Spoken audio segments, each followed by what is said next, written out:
The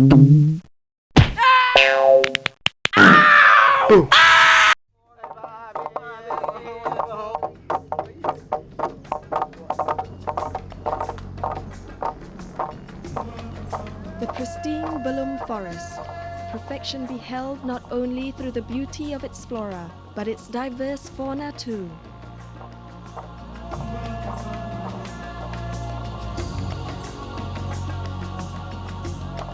Playing out their own role in this biodiversity heritage are the natives, who inherited this settlement from their ancestors.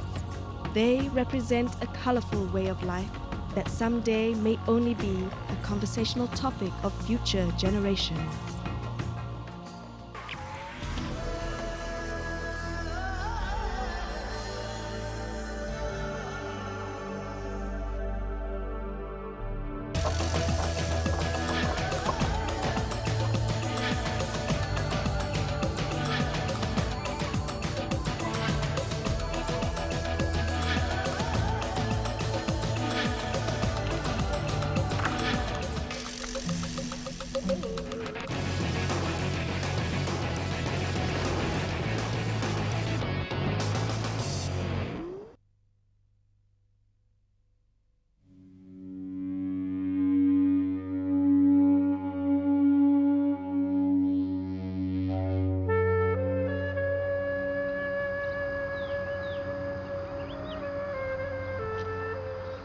The atmosphere of the Jahai tribe settlement in Kampung Bongor, Sungai Kejar, Banding, Perak, Darul Rizwan is just as it was in times before.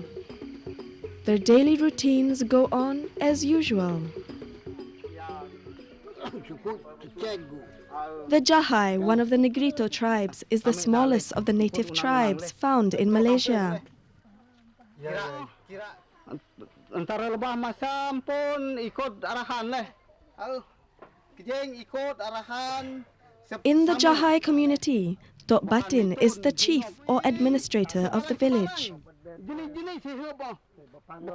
Living in a close primary unit, sometimes this group also functions as other regular community groups.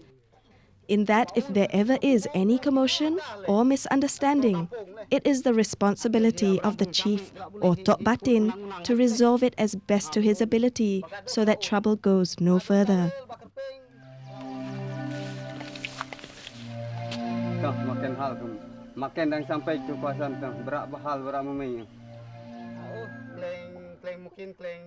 The Jahai community chief doesn't face many problems managing his followers because they form a small group consisting of families with their male leader, wife, children, sons and daughters, in-laws and grandchildren.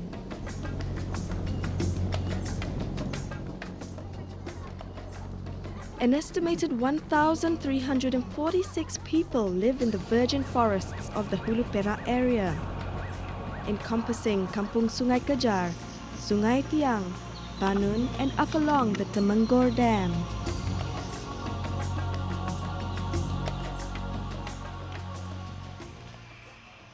Physically, the Jahai are comparable to the Abyssinian or Negro races in Africa, with features similar as well to the Andaman and Aita ethnic groups in the Philippines.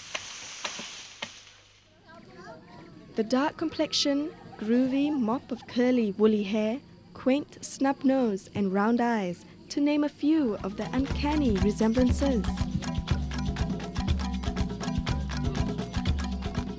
The men have sturdy, muscular bodies, attesting the routine physical work in their lives, demanded of them within these challenging geographical boundaries.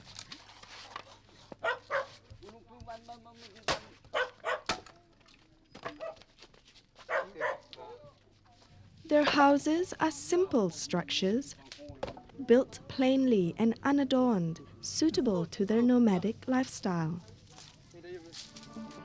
When time comes to build a new settlement, a few approaches need to be considered.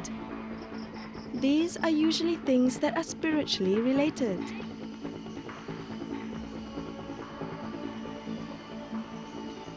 Pilih tempat yang keras, pilih tempat berak boleh, tempat yang lanyut, peh rubah lain.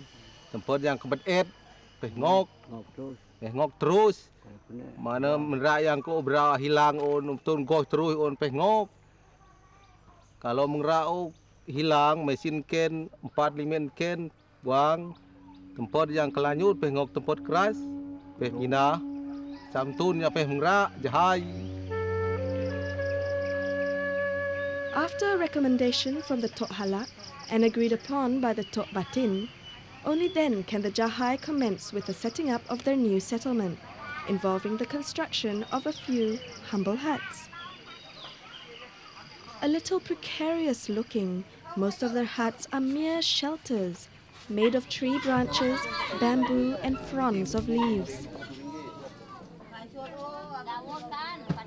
There are several reasons for a shift in location.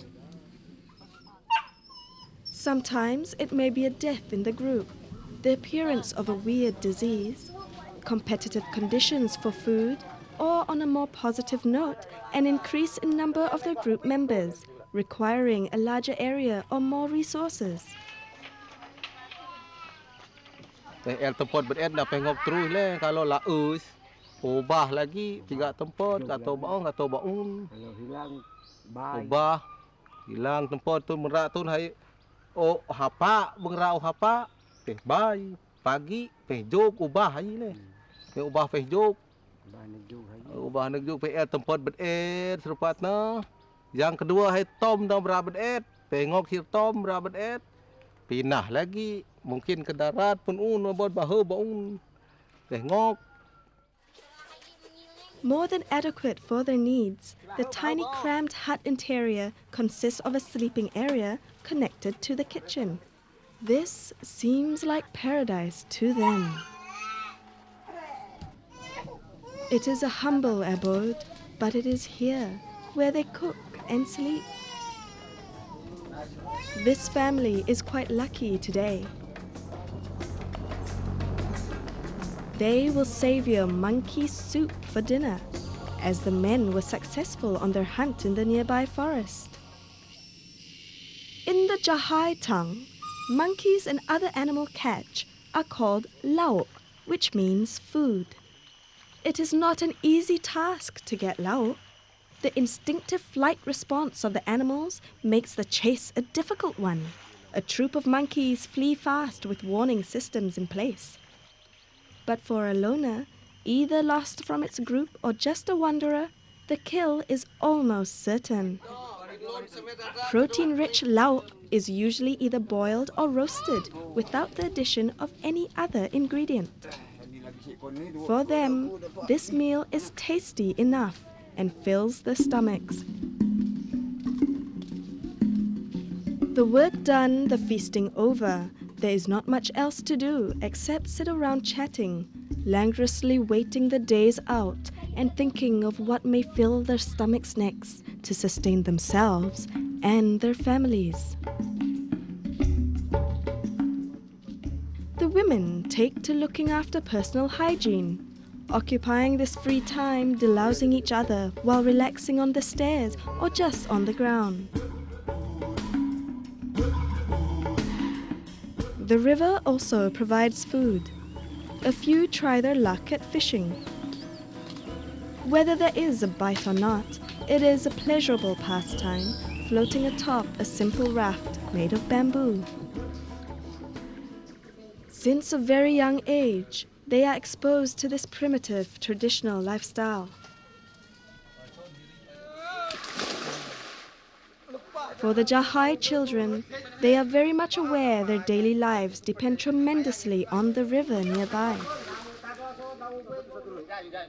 There is no sign of the usual clutter of toys or games where children reside. In fact, that sort of world may never even have crossed their minds. What is interesting about this tribe is that they are so happy and contented in their world.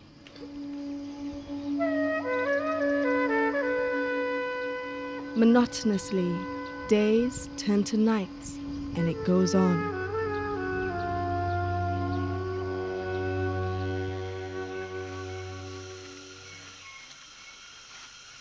It is a typical clear, bright morning. The birds are awake early, and so are Kaladi and his friends. They are venturing deep into the jungle today to search for food.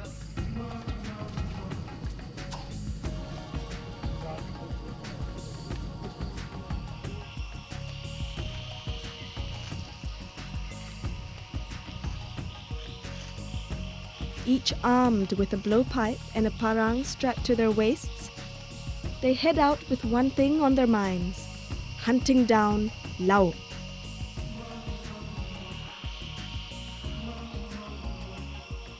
Kaladi leads the group.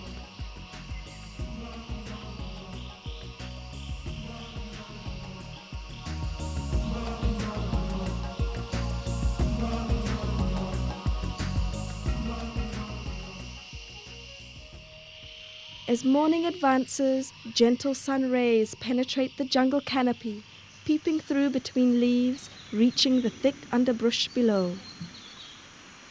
Only the tranquil sounds of nature loyally accompanies the fluid morning bird song. But on this particular morning, luck is not on the hunter's side. They have been trekking for hours and yet nothing has presented itself. Their journey has taken them deep into the hilly jungle, having had to traverse rugged terrain 225 to 690 meters above sea level. Scaling gradients of 20 to 30 degrees is extremely demanding, even for these young, strong men. Most of this jungle is devoid of flat land and plains, except for small sections along the river and areas surrounding the lakes that scatter parts of Balum.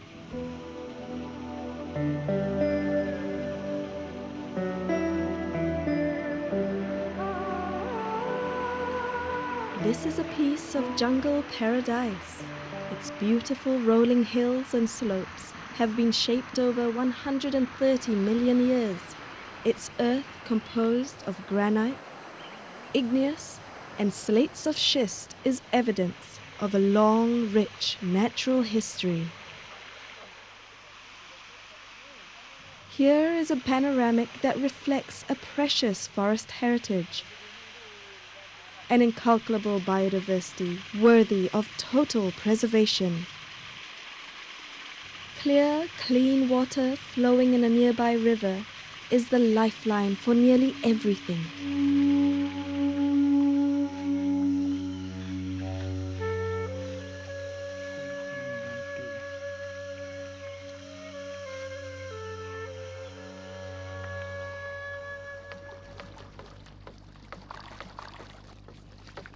To the tribe, the river is an invaluable resource for food, water, and transportation. Besides being critical for human sustenance in the area, it is the main water source for many other animal species too. The natural beauty of Balum Forest comes into perfection with Kejar River Waterfall. It is here, at this waterfall, the hunters will stop to cool themselves down and rest after their long, hard search. But the hunt for lauk is still not over for Kaladi and his friends. Tumuk's attention is focused on a wild tapioca bush he has come across. Without wasting time, they start digging for the tuber underground, but they are sure to keep an eye out, looking around once in a while in case there's lauk passing by.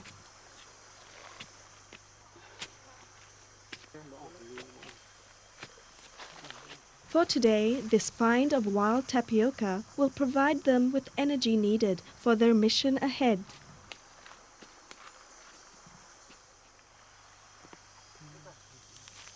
They roast them carefully because if these starch-rich tubers are not cooked properly, they could cause some uneasiness.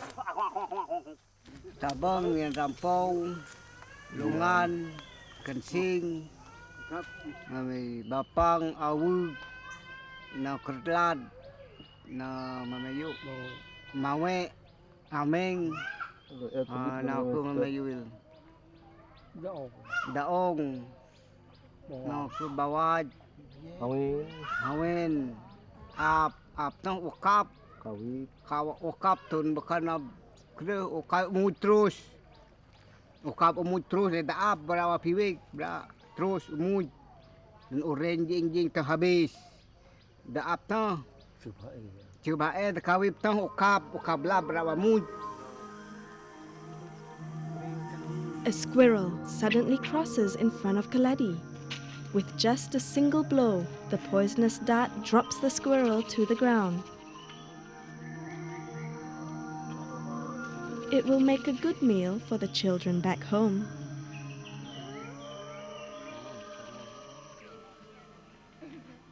Back at Pisang's house, his wife will attempt to provide for the family by foraging for tapioca shoots and wild-growing vegetables.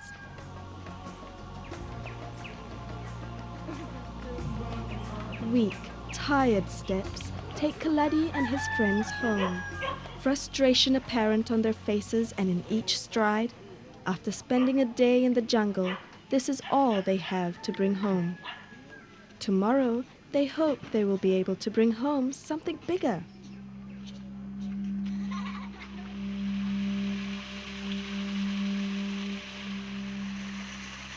Surrounded by this breathtaking beauty, the chorus of jungle sounds accompanied by the rustling of water crashing down on stones in the background, one is most likely to fall in love with this place.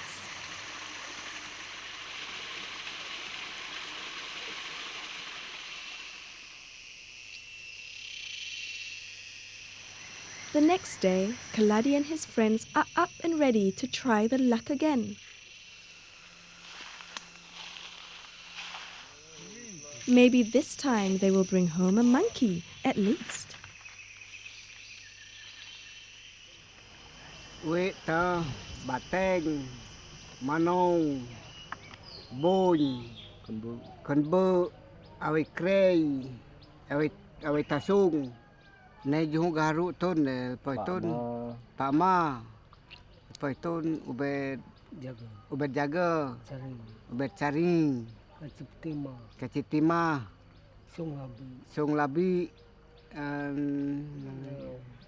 tongkat ali yang sebetul jual yang nigi leh.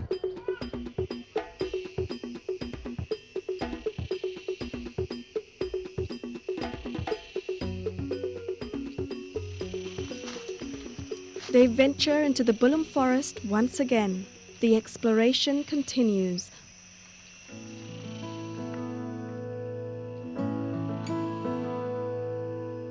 This is the giant flower that is the pride of tropical rainforests. The Rafflesia is the biggest of all flower species in the world, and it is known to flourish in these areas. Locally, it is also called the Pakma flower. Bulum Forest not only boasts beautiful panoramas and quaint cultural identities, it is also very rich in flora and fauna diversity too. This is the ipoh tree that produces poisonous sap capable of causing death in a matter of seconds for small animals, and larger animals, just minutes. They collect the poison by notching at the trunk so that the sap flows out from the ipoh tree bark. Sometimes a tree that is too old or has been tapped too many times is no longer capable of producing a lot of sap. Hence, they may have to climb a tall tree in order to obtain the poison. If not done with the utmost care and efficiency, this could mean disaster for the group. The sap is scorched until it thickens and turns black. The sharp tip of the dart is then dipped into the sticky poison.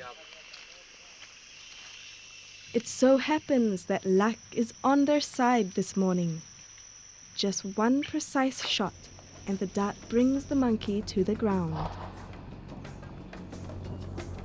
After almost a day hunting without having anything to eat, Kaladi and his friends decide to take a break. The sun is about to set and soon it will be dark. It is a long journey back to the village and their catch will not stay fresh, so they decide to skin and smoke the monkey to take it home. Kaladi, Tumo, and Jaram gather some dried branches to build a fire.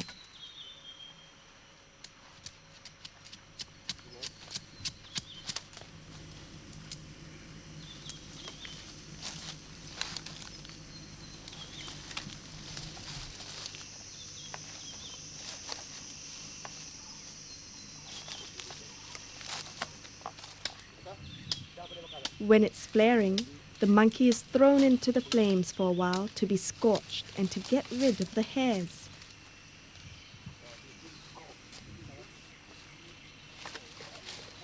As the head of the group, of course it is Kaladi who leads the work.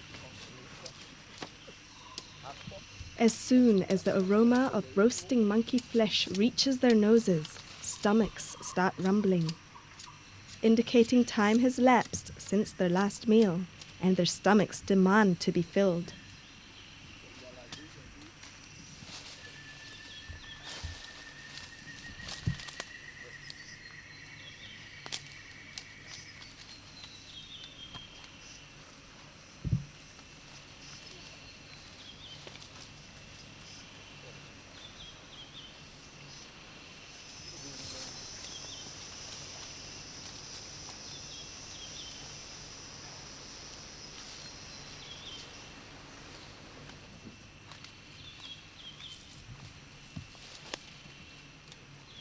Some of the monkey's internal organs are kept away for medical purposes. According to some traditional beliefs and practices, a monkey's spleen and a few other organs can be used to improve blood circulation.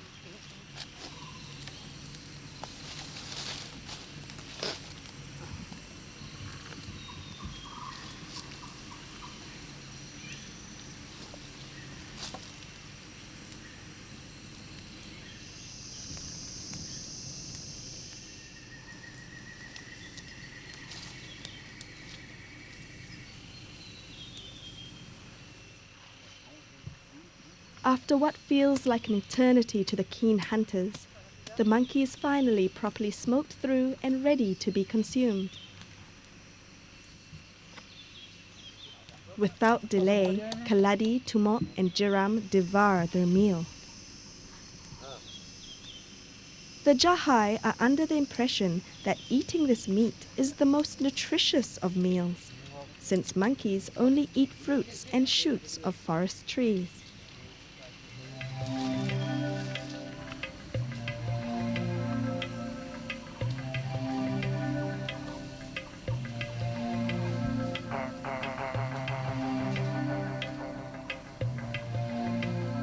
It is said that February is an ideal month for the Jahai community to look for mates. This month falls within the annual rainy season.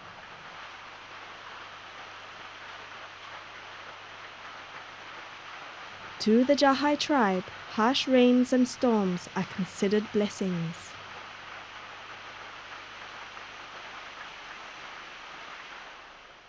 Though the men are considered leaders of the family units, within the Jahai community, the women are the ones who have the last say on every decision relating to marital matters.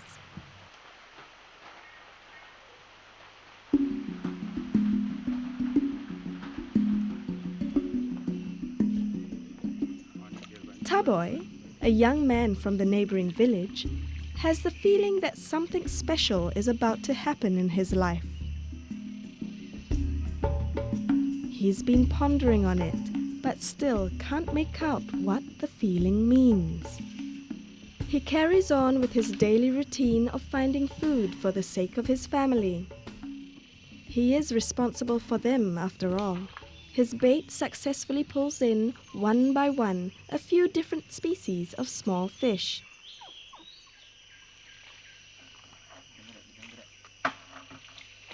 he catches sight of an old pot floating by his raft. He reaches out to bring it in. A good find, for he can use it to keep his fish in.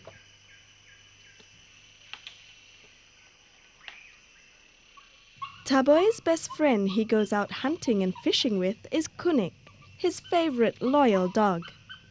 Wherever he goes, Kunik will surely be following his trail.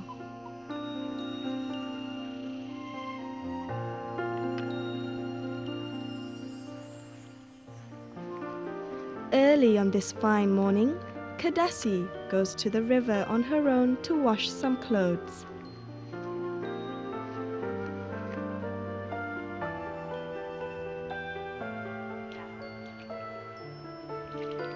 Besides to wash clothes, there's something else that pulls her to the water's edge today. Deep down, she longs to have a mate to share her life with.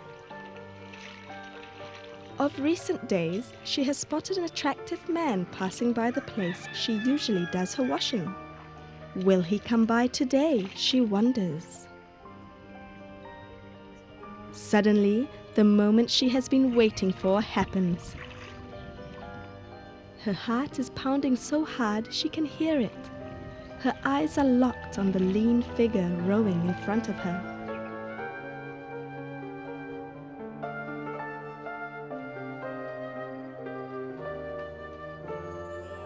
A few days later, Kadasi feels she cannot contain her feelings any longer. She longs for and wishes to have that young man as her life partner.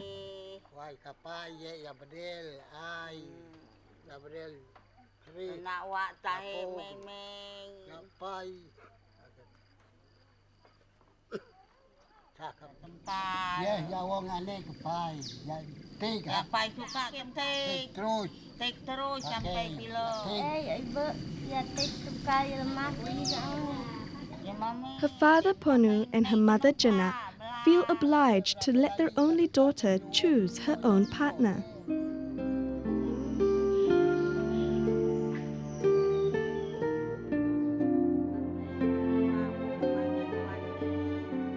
This is a happy moment for Ponu and Jana.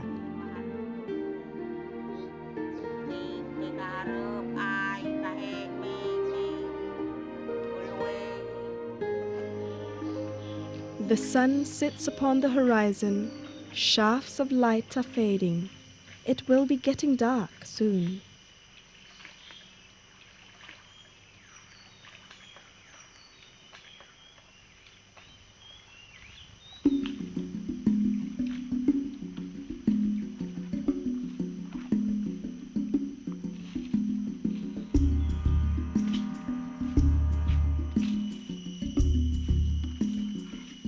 Taboy is on his way home, carrying the old pot filled with fish.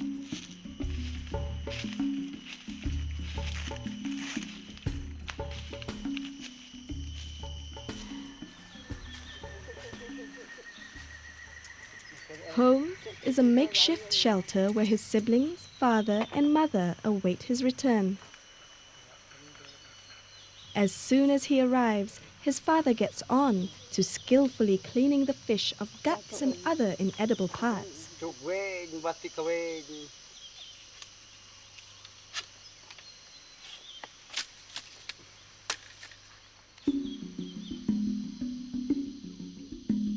While they are busy preparing for their evening meals, Ponu and Jina arrive. Taboy feels a flutter of excitement at the sight of them.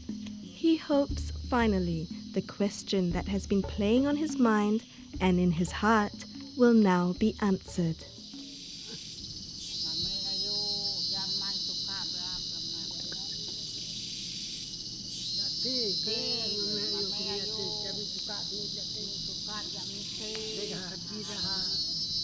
Upon Ponu and Jinat's marriage proposition, Taboy is now almost ready to be Kadasi's husband.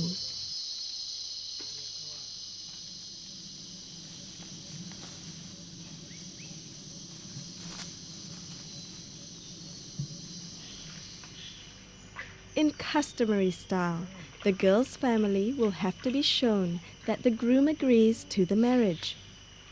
By unanimous decision, the devotion of the groom will be tested by asking him to pluck some flowers from way across the other side of the river. This symbolizes the young man's reciprocated desire to marry and that he can afford to take care of his future lifetime partner. Potun usuka kene ye, potun om munge tani. Potun ya deh munge tani angkit ya eko wa pakai, potun anak-anak wa pakai sudah. Potun ya wig yatik dah. Pasal minat o kutun hai babu tun hai yatik. For most young men, crossing this wide river on a raft would clearly be a huge challenge. He pushes on. Though difficult, he doesn't give up. This is what he has to do to prove his love for his future wife. Taboy is strong and is able to cross the river.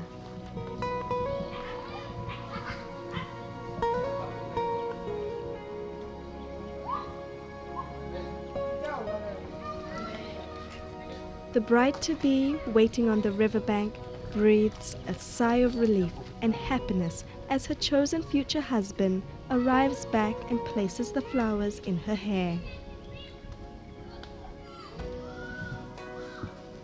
Ya, sayang tu kartun pasal gagah kerja awal pun rajin, gaharu pun rajin, betul-betul sayang cankan lagi ya. Oh suka kie ye sampai suka. Nah yo sampai suka kie hayi ye sampai suka sampai o hayi leh. Sampai suka sampai ye yatik sampai yatik. The next day is a bustle of activity at Ponu's house.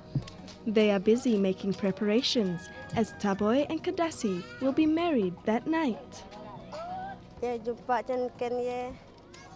Cankan ya. Bila ya pakai pun ya UL pun sama ya take sama. O potong udah sebab potong will coba o suka sama suka. Terus tun on lah suruh nikah kie will yitik. The moonlight is illuminating, casting a magical glow upon the Jahai village.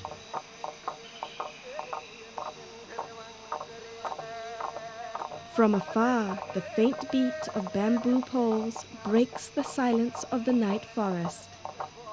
To residents of nearby villages, they know a wedding ceremony is taking place. The sound is not something new either to this herd of wild elephant. It most certainly doesn't stop them from enjoying their favorite food.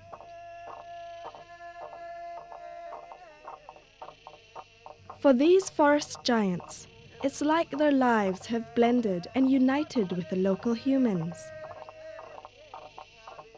They have a mutual understanding about the laws of the jungle within which they both reside. This little calf has probably never heard such noise before and is frightened.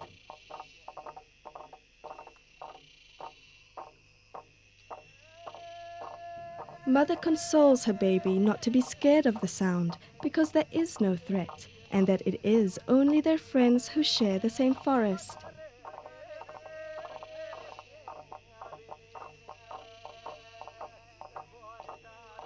Hence, there has never been an attack by a herd of wild elephants at the Jahai village, and the Jahai in turn have never threatened these majestic animals. During each celebrated occasion, a sewang is performed. This is a traditional ceremony normally held for a newlywed couple or for certain occasions such as celebrating the recovery from a sickness, during which the tok halak or shaman treats the patient. Sewangs are also performed at functions to appoint a tok batin or a new chief. Normally, a traditional sewang song is sung, depending on the occasion. The Jahai community here believe in animism.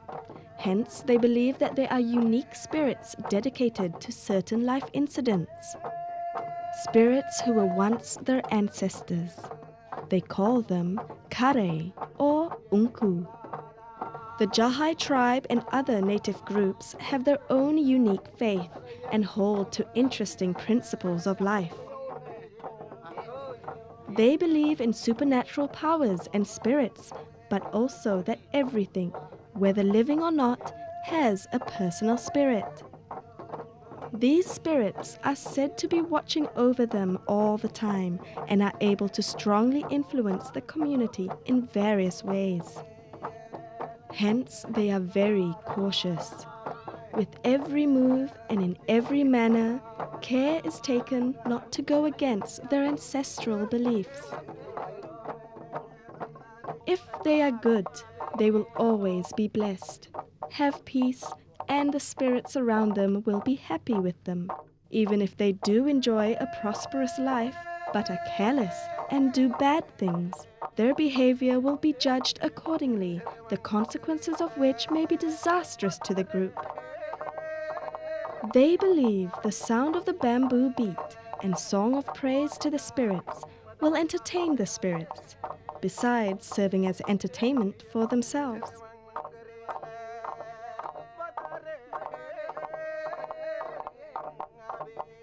It is a colorful traditional belief, inherited and passed down over the generations.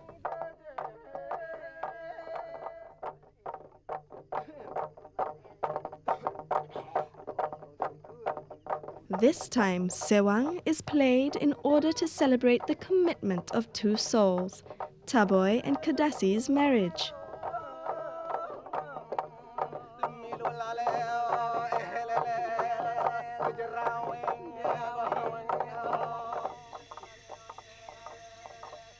For these uninvited wild boars, however, their presence is not at all welcomed at this ceremony.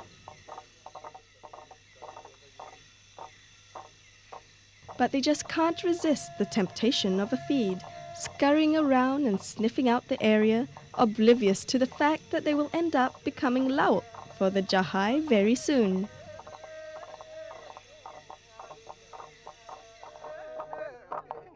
One of the most interesting customs the Jahai practice is where the woman has the benefit of being able to choose her partner for herself. Marriage is at the hands of the women. They have full autonomy. The same goes in divorce, where the woman has the right to leave her husband and marry another man without having to refer to her husband first. Fortunately, this seldom happens. Hence, this sewang is a dance performed in acknowledgement and praise for the couple, family and friends bearing witness to the promise of loyalty and happiness. The fun and music can sometimes last till the wee hours of the morning.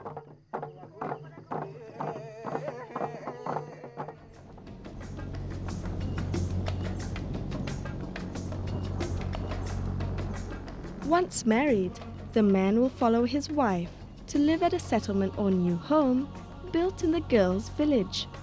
This will be his new family now.